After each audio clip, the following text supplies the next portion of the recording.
This week, the U.S. made a bold move that sent shockwaves through diplomatic circles and intelligence communities alike.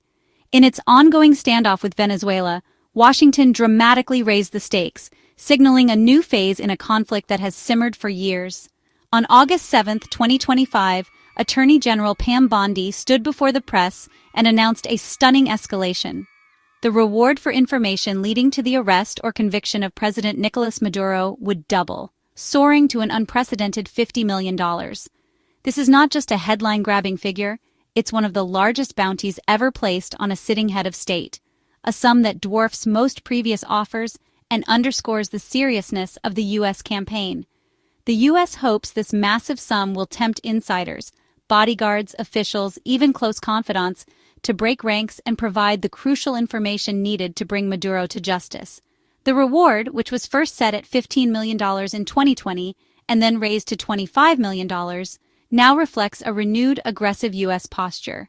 Each increase has been a signal to the world and to Maduro's inner circle that the U.S. is not backing down. By branding Maduro as a top fugitive, the U.S. aims to delegitimize his presidency, isolate his regime on the world stage, and send a message to other authoritarian leaders. This move blurs the line between foreign policy and law enforcement, signaling that the U.S. is willing to use unconventional, even controversial tools to achieve its goals. The message is clear. Loyalty has a price, and $50 million might be enough to shatter even the tightest bonds of trust within Maduro's circle. For some, the lure of such a fortune could outweigh years of allegiance. The U.S. believes that sanctions and diplomacy alone have failed to bring about change. Now money talks, and the stakes have never been higher. This marks a new, unpredictable chapter in U.S.-Venezuela relations, one where the outcome is far from certain and the risks are enormous for all involved. The world is watching closely, waiting to see if this extraordinary gamble will pay off, or if it will only deepen the crisis and further complicate an already volatile relationship. Nicolás Maduro, once a bus driver and union leader, rose through the ranks under Hugo Chavez to become Venezuela's president. He inherited a nation in crisis. Hyperinflation, shortages, and mass migration have defined his rule. Critics blame his policies for Venezuela's collapse. Supporters blame U.S. sanctions. Maduro's grip on power relies on the military's loyalty, surviving disputed elections and international condemnation.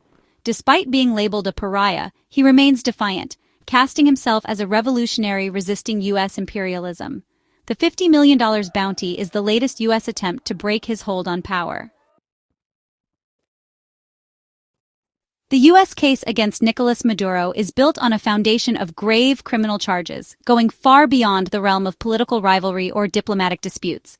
This is not just about ideological differences or international posturing. At its core, the case alleges a vast criminal enterprise operating at the highest levels of the Venezuelan government. Maduro stands accused of masterminding the so-called Cartel of the Suns, a notorious drug trafficking syndicate allegedly run by top Venezuelan military officials. The name comes from the sun insignias worn by generals, symbolizing the deep military involvement in the cartel's operations. According to U.S. prosecutors, Maduro and his inner circle conspired with Colombia's FARC rebels, forming a powerful alliance to flood the United States with tons of cocaine. This wasn't just about profit, it was about using the drug trade as a weapon, destabilizing American communities while enriching the regime and its allies. The Maduro regime's alleged criminal ties don't stop there. Authorities have linked his government to violent gangs like Tren de Aragua, a group notorious for extortion, kidnapping, and trafficking across South America. Investigators also point to connections with Mexico's infamous Sinaloa cartel, suggesting that Venezuela has become a safe haven for international drug lords in exchange for a share of their illicit profits. These alliances have turned the country into a crossroads for global organized crime. With these mounting accusations, Venezuela is increasingly seen as a full-fledged narco-state, and Maduro himself is painted as a direct threat to international security, not just a controversial leader. The narco-terrorism charges have led the U.S. to place an extraordinary bounty on Maduro's head, elevating him to the ranks of the world's most wanted fugitives, alongside notorious drug lords and terrorists. For Washington, capturing Maduro is now framed as a matter of global defense and international justice, not merely an attempt at regime change. The U.S. seeks to rally allies and present this pursuit as a stand against transnational crime. This sweeping legal framework gives U.S. authorities broad powers to pursue Maduro and his associates, both at home and abroad, under the banner of fighting narco-terrorism. The message from Washington is clear. Maduro is not just a dictator clinging to power, but a criminal kingpin at the center of a global web of corruption and violence.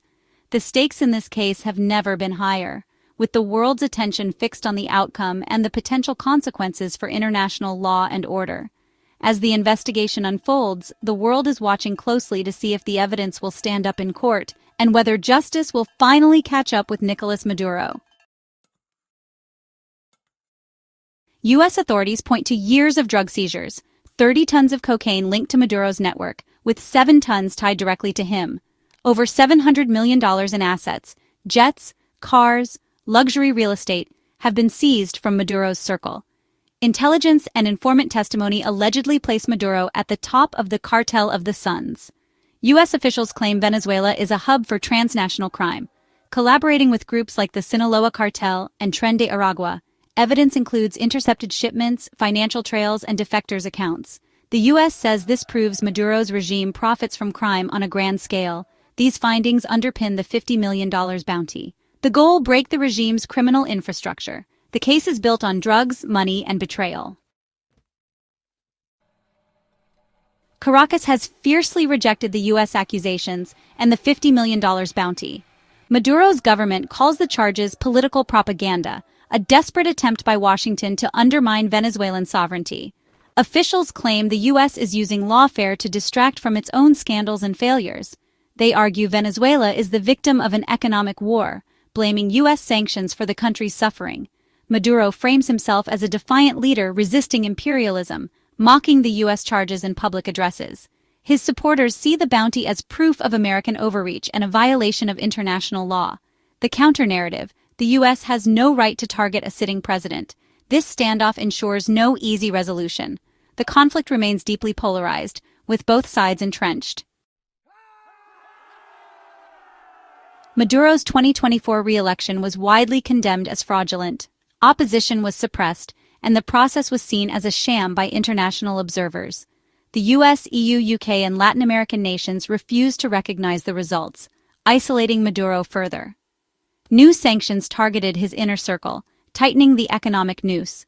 The US argues it's not targeting a legitimate leader, but an illegitimate dictator. Despite mass protests and global censure, Maduro remains in control, relying on the military to suppress dissent. His government dismisses the criticism as imperialist interference. The political stalemate deepens Venezuela's crisis.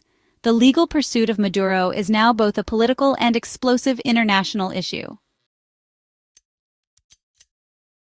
A dramatic turning point in the ongoing investigation into Venezuela's regime came with the conviction of Hugo El Pollo Carvajal, the former chief of military intelligence.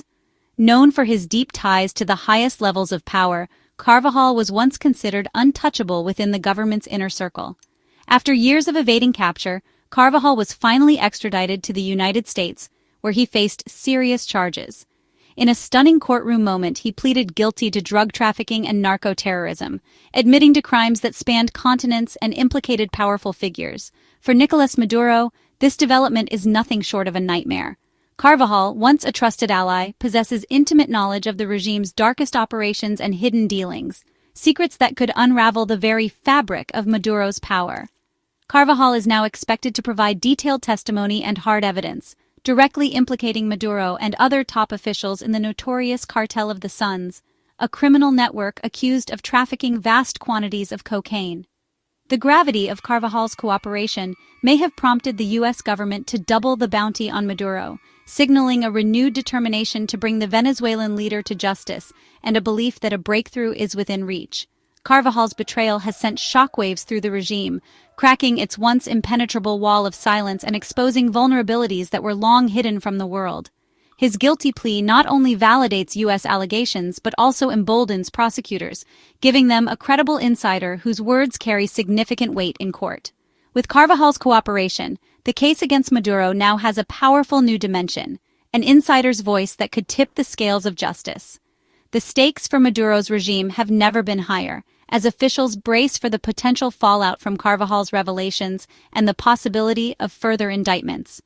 Around the world, journalists, diplomats, and ordinary citizens wait anxiously to see if Carvajal's testimony will finally be the key to unlocking justice and accountability at the highest levels of Venezuelan power. U.S. policy toward Venezuela is a study in contradictions. While pursuing Maduro with a $50 million bounty, the U.S. has allowed Chevron to resume some oil operations, easing sanctions for energy stability. Diplomatic back channels remain open. Recently, the U.S. negotiated the release of jailed Americans in Caracas. Yet, the administration has also moved to deport undocumented Venezuelans, sending them back to a country it calls a failed state. These conflicting actions reveal competing priorities: democracy, security, energy, and migration. The result is a policy pulled in multiple directions. The future of U.S.-Venezuela relations is more unpredictable than ever. Every move is a gamble with global consequences. The $50 million bounty escalates the U.S.-Venezuela standoff to new heights. For Maduro, it's a direct threat. He'll tighten his circle and crack down harder. For the U.S., it's a high-stakes gamble that could backfire if it fails. The outcome may hinge on insiders like Carvajal. Will more defect? The world is watching. Can financial pressure succeed where sanctions and diplomacy failed? The risk of violent conflict or foreign intervention looms large. The Venezuelan people remain caught in the crossfire, facing more instability. Will this strategy trigger change or deepen the crisis? The stakes are enormous for Venezuela's future, and for the world. The next chapter is unwritten.